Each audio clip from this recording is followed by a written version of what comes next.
Greetings, it's Sunday morning, and even though I had a late night, I'm already up. Pardon me, as I've been saying excuse me because I make the videos first thing in the morning.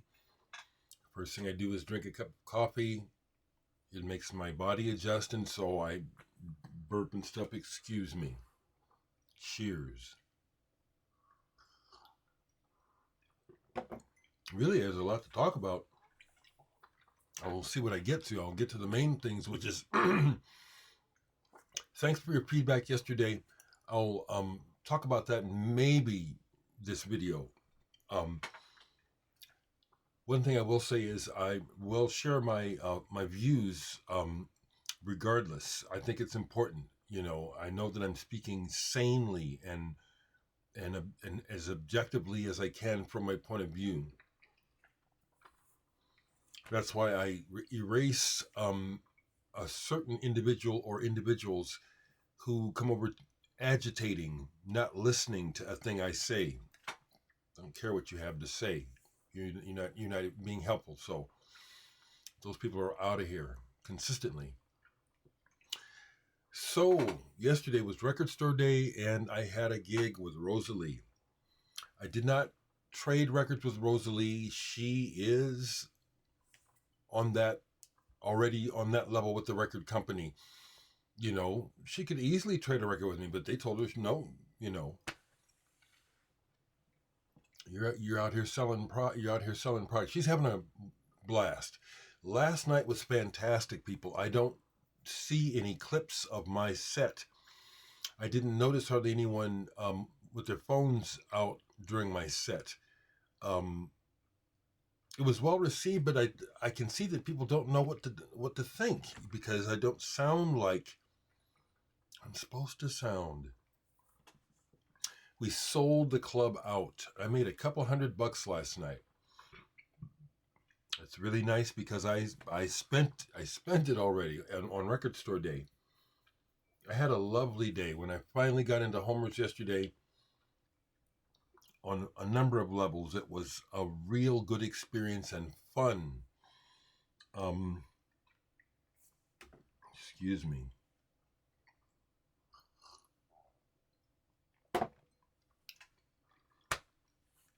It's fun being a local celebrity, which I'm not thinking about, and I'll just be doing something and someone will spot me. Here's Dereck Higgins. That's a local legend. That happened twice this weekend at the post office, and it happened a couple times during record store day.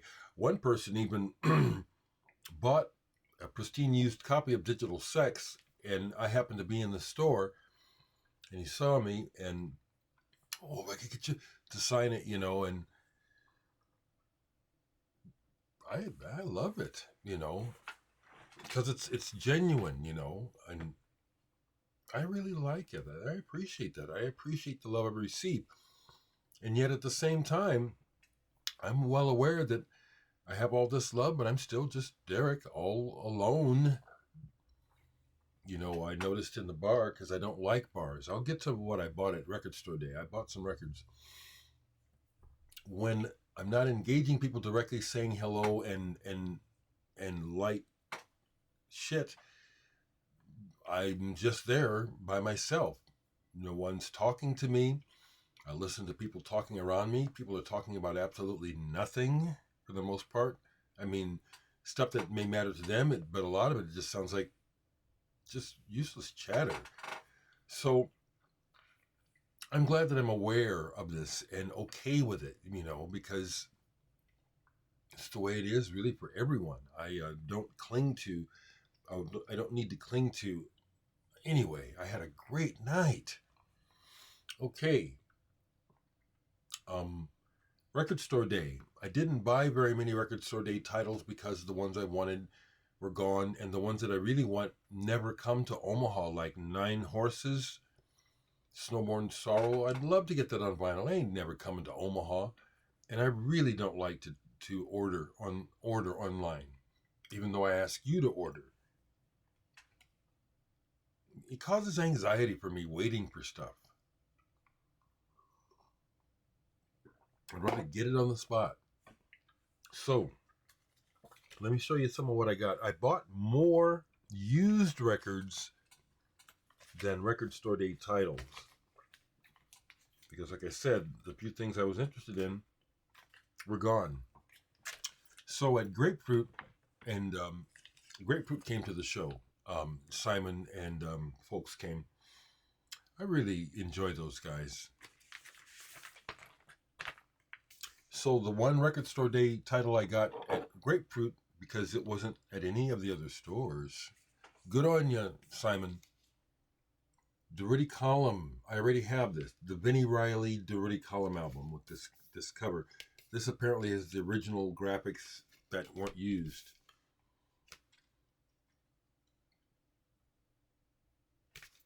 Durutti Column. It's a good pressing too. It's beautiful music. Beautiful music. I will show the RSD titles first, because I only got a couple. I had fun all day and all night yesterday. So when I finally got into Homer's, and the main section of record store day stuff was just obliterated, but they had stuff up on display, and that's where I was able to find the few record store day titles that people were overlooking, looking in the bins. Oh, there's one. Sisters of Mercy. Reissue of two of these two EPs on one piece of vinyl. They give you the color, to make it special. I wanted that. I like it. And I love these songs. Walk Away is a great song. And I agree with Andrew Eldridge. This whole idea of tagging them gods was bullshit. They're just a good band. The other one that I got, I got two more. Only got two more record store day titles. And I had fun. I like I said, I had fun. I ended up in line with a person I didn't recognize at first, and it turns out it's a person who's a longtime fan of RAF. Had a very nice conversation with him, and that's just my nature. It's my nature to, if we're not talking about music and something in particular, then, it goes personal. How you doing? So I found out that yesterday was his son's sixth birthday. The boy's autistic. This particular person, who I hadn't seen in a while because I didn't recognize him, he had stopped drinking, had become diabetic, and all this stuff comes out because of I know it's my nature. People find it very easy to talk to me, especially after I kind of break the ice regarding what's okay to talk about, and then it's just a flood. I very seldom get this in return, that type of interest and attention. I know how to give it, though. You have to give what you want to get, and most people don't seem to realize that. People are really jerks for the most part. I may not have personally cared about this person's business with his diabetes and drinking, but I paid attention while he told me, because I know it was important to him, and therefore he is important to me. Take that as a lesson on how to get along with people. We don't have to like or be interested in each other, but if we can extend that courtesy, we might receive it in return. People aren't doing that these days. I learned that as a child. Very important lesson. I continue it. These next two, I was happy to get. Ramones, the demos. As I've shared, I met all the Ramones except Tommy. Johnny, even acknowledged me. I talked to him the time that I had to help Joey with a panic attack. And Johnny was very nice to me. And so, whatever racism they said he was cool to me. But see, I've had an experience with a lot where people get in the presence of another genuine human being, and they have to raise their game and be decent. So, when I posted this online, I found out that the price for this is jacked up in Europe. I got this for less than $30. I was real happy because there were other record store day titles that I saw that I was interested in. I didn't like them. I didn't buy them. That's nice. And you know what? These demos are good. Whoever recorded the demos recorded them well. Probably were remixed, brought the bass up so it sounds good. But you can hear that already when they got signed, the Ramones were the Ramones already. It was already happening. I was real happy to get this. Now, the one record store day item that I was willing to pay the money for, because I don't like the money, you know. So many things were literally pretty much $50. I mean, $40+ we're headed towards $50. Next record store day, we're going to be seeing $50 price tags. You heard it here. We're seeing it already, but you know what I mean? That's the trend. So this was $43. But I knew I wanted it. Spoonfed Hybrid. This is a group that started after the Pale Saints went their separate ways. And the lead singer, bass player, started this band. I've never had any of their records before. I wasn't sure I was going to like this. I like it. You know, I'm happy to say that I haven't got to the demos. It's 2 albums. So happily, the songwriting was coming from, is his name Ian Naismith? The singer and bass player. This is the side that I listen to is like, oh, okay, this is good. This is what I like. These are those melodic shapes and that sound that I like. They have a sound. I like the Pale Saint sound. And this is coming off of that, moving into further in that direction. I like it. Whew.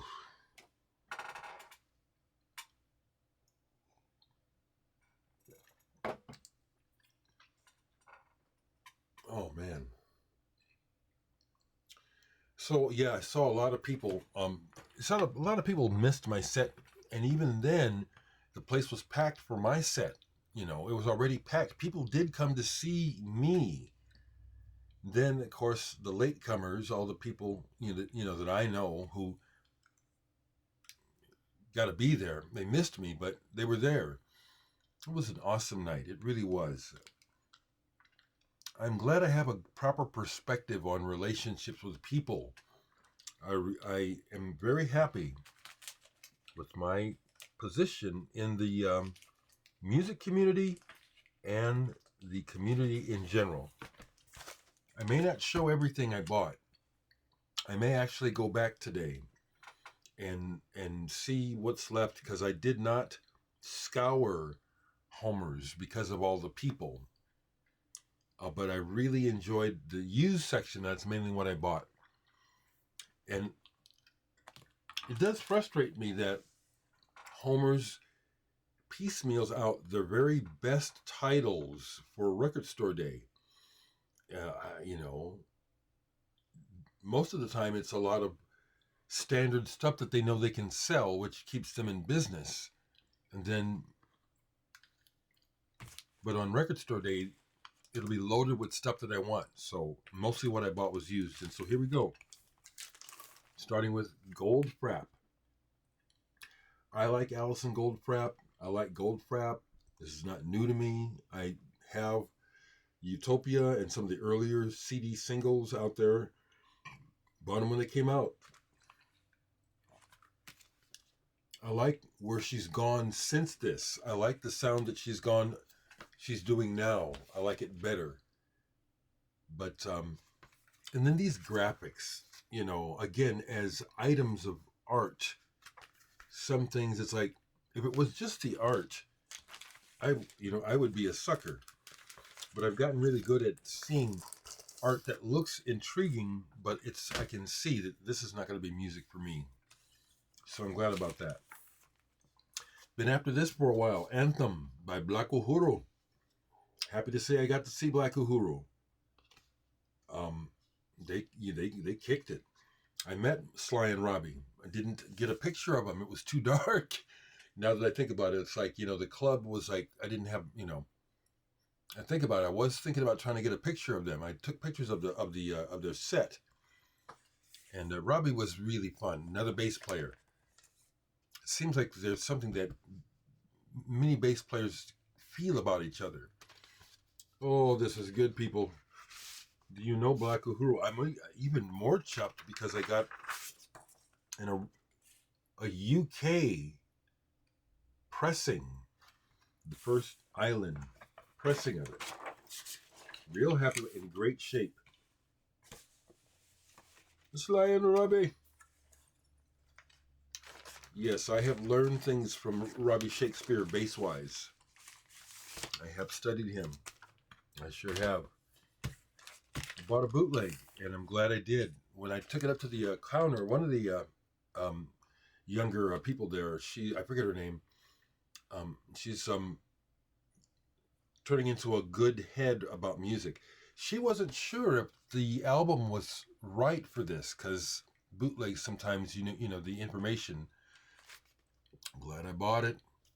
This is a good one. Demos and Rarities, Syd Barrett, with another outtake from the photo shoot for his album cover, The Madcap Laughs.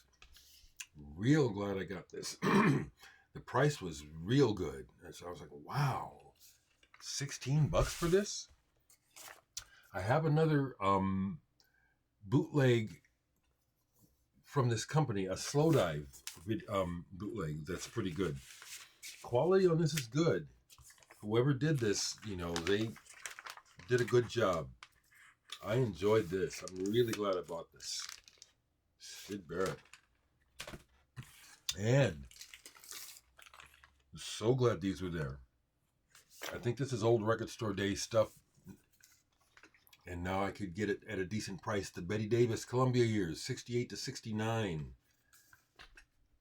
Basically brand spanking new.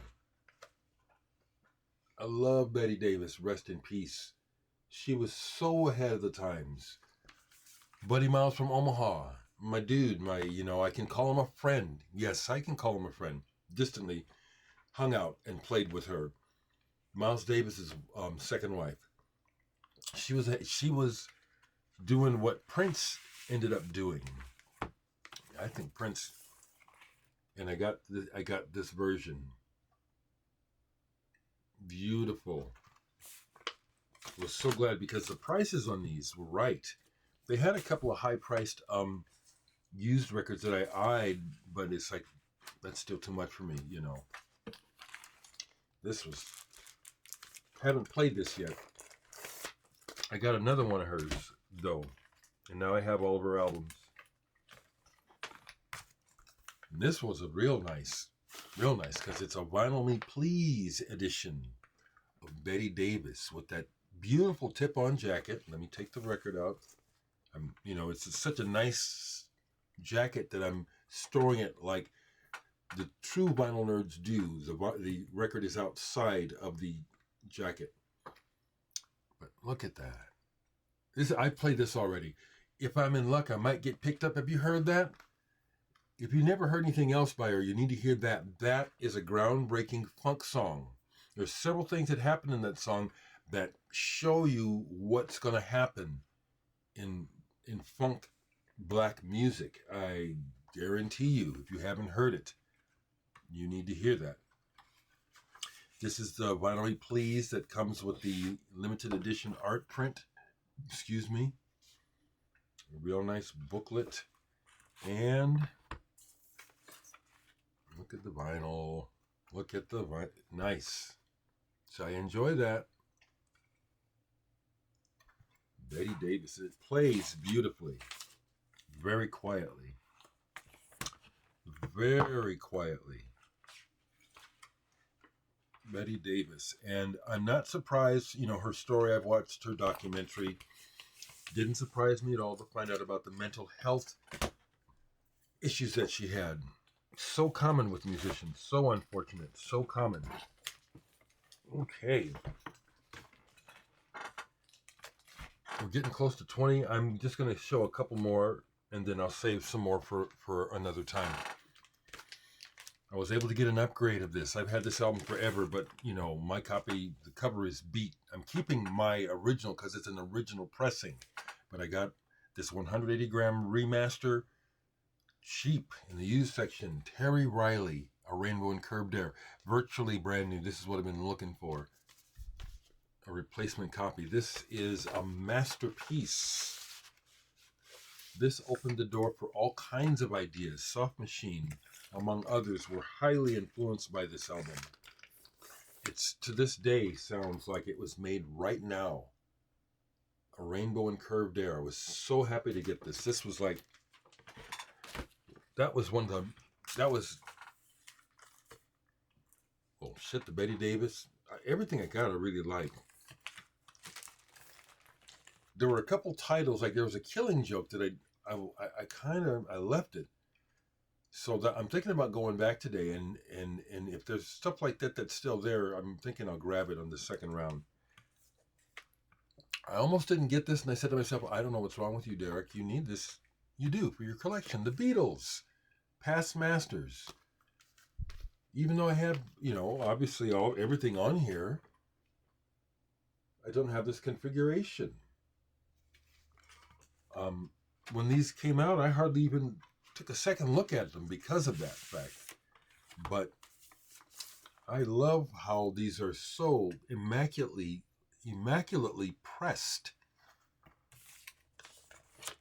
And the reproduction of the Apple label and the Parlophone label.